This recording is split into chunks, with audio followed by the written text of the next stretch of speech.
श्री शिवाय नमस्तुभ्यम। काकभूषणी जी ने चारों युगों का वर्णन करते हुए गरुड़ जी को कौन सा युग श्रेष्ठ बताया और कलयुग की कौन सी पवित्र महिमा का वर्णन किया। यह कथा श्री रामचरितमानस के उत्तरकांड से। पिछले वीडियो में हमने आपको काकभूषणी जी ने पक्षीराज गरुड़ से कलयुग का वर्णन किस प्रकार किया और कलयुग के मनुष्यों का कितना जीवन बताया, यह कथा सुनाई। आज हम आपको आगे की कथा सुनाएंगे। शंकर जी कहते हैं, पार्वती काकभूषणी जी पक्षीराज गरुड़ जी से आगे वर्णन करते हुए कहते हैं, कलयुग ने मनुष्यों को बेहाल कर डाला। कोई बहन बेटी का विचार नहीं करता। लोगों में न संतोष है, न विवेक है और ना ही धर्मशीलता है। जात कुजात सभी लोग भीख मांगने वाले हो गए हैं। ईर्ष्या, लालच और कड़वे वचन भरपूर हो रहे हैं। समता चली गई, सब लोग वियोग और शोक से मरे पड़े हैं। वर्णाश्रम धर्म के आचरण नष्ट हो गए। इंद्रियों का दमन, दान, दया और समझदारी किसी में नहीं रही। मूर्खता और दूसरों को ठगना यह बहुत अधिक बढ़ गया। स्त्री पुरुष सभी शरीर के पालन पोषण में लगे रहते हैं।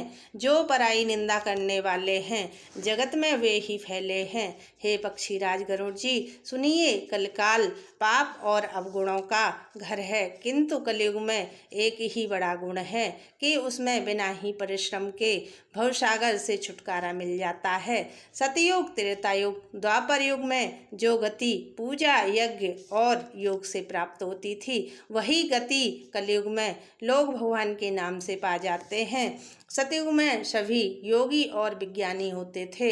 हरि का ध्यान करके सब प्राणी भवसागर से तर जाते थे। त्रेता युग में मनुष्य अनेक प्रकार के यज्ञ करते हैं और सब कर्मों को प्रभु को समर्पण करके भवसागर से पार हो जाते हैं। द्वापर युग में श्री राम जी के चरणों की पूजा करके मनुष्य भवसागर से तर जाते हैं। दूसरा कोई उपाय नहीं है। कलयुग में तो केवल श्री हरि का गुण कथाओं का गान करके ही मनुष्य भवसागर की थाह पा जाते हैं। कलयुग में न तो योग और यज्ञ है और न ही ज्ञान ही है। श्री राम जी का गुणगान ही एकमात्र आधार है।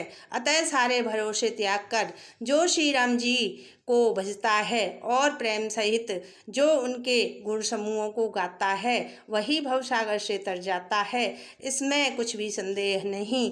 नाम का प्रताप कलयुग में प्रत्यक्ष है। कलयुग में एक पवित्र महिमा है कि मानसिक पुण्य तो होते हैं, मानसिक पाप नहीं होते।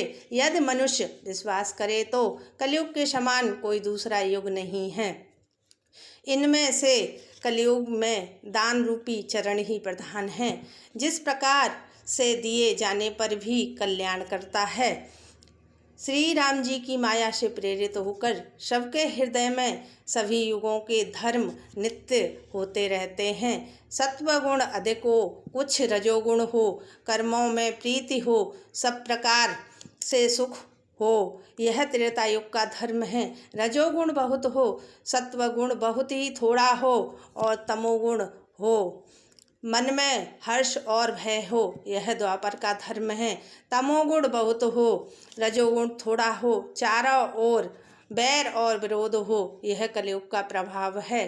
पंडित लोग युगों के धर्म को मन में पहचान कर अधर्म छोड़कर धर्म में प्रीति करते हैं। जिसका श्री राम जी के चरणों में प्रेम हो, उसको काल धर्म युग धर्म नहीं व्यापते। हे पक्षीराज, जिस प्रकार बाजीगर का किया हुआ कपट चरित्र देखने वालों के लिए बड़ा विकट होता है, पर नट के जमूरे को उसकी माया नहीं व्यापती। इससे आगे की कथा हम आपको अगले वीडियो में सुनाएंगे। कृपया आपको मेरी यह कथा अच्छी लगे तो लाइक और कमेंट करना। जय श्री राम, जय हनुमान।